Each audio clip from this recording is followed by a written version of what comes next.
नमस्कार शेतकरी मित्रांनो, मातोश्री डेअरी फार्ममध्ये आपलं स्वागत आहे।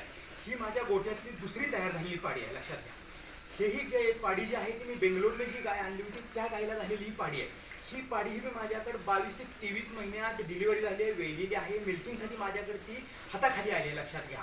ह्या पाडीला लक्षात घ्या शेतकरी मित्रांनो, एक पाडी तुमच्या गोठ्यामध्ये तयार करण्यासाठी तुमच्याकडे 2 गायीचा तुम्ही दुसऱ्या तिच्यावर खर्च केलेल्या खर्चामध्ये दुसऱ्या नवीन 2 गायी तुम्हाला येतात, जे डायरेक्ट तुम्हाला मिळतील। पण जी गाय पाडी तुमच्या गोठ्यामध्ये तयार होईल त्या पाडीची तुम्ही आणलेल्या 40 लिटर गायीची सुद्धा त्या पाडीला सर येत नाही, लक्षात ठेवा। तुमच्या गोठ्यात तयार झालेली पाडी ही एक नंबर असते, जी हाताखाली असते, तुमच्या वातावरणात ती शेड झालेली असते। ही पाडी जी आहे माझ्यापाशी, ही पाडी आता माझ्याजवळ 25 लिटर फर्स्ट लॅक्टेशनला चालते, 25 लिटर। तेही पहिल्या व्हिडिओमध्ये मी सांगितलेली पाडी आहे ती 22-23 लिटर फर्स्ट लॅक्टेशनला चालते आणि हे 25 लिटर फर्स्ट लॅक्टेशनला चालते। हिलाही मी दिवसाचा 16 ते 17 किलो ड्राय मॅटर देतो।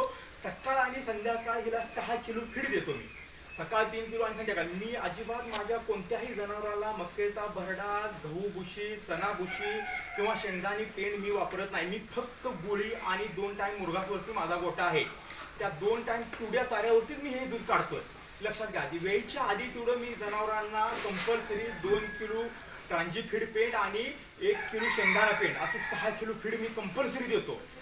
जनावरांना जो देतो, जी यायच्या आधी जी 2 महिने जनावर 8वा आणि 9वा महिना 6 किलो कंटिन्यूली त्यांना हे गोळी 2 किलो आणि 1 किलो शेंगदाणे पेंड असं टोटल 6 किलो फीड देतो आणि राहिलेला ड्राय मॅटर मी त्यांना 10 ते 11 किलो ह्या प्रमाणे त्यांचं नियोजन करतो। तेव्हा त्या पाडी तुमच्या हाताखाली येतात। अजिबात कोणतेही झिरो मेंटेनन्स आहे, तुम्ही बाहेरून आलेल्या गायला मेंटेनन्स येतात, ते आजारी पडतात। हे आजारी पडत नाही, आपल्या वातावरणात शेड झालेल्या गायी असतात। त्यामुळं आपल्या गोट्यामध्ये चांगल्यातल्या चांगल्या पाडी तयार करा, चांगल्या ब्रीडिंगवरती काम करा। मीही आता माझा गोटा ब्रीडिंगवर मी काम करतोय।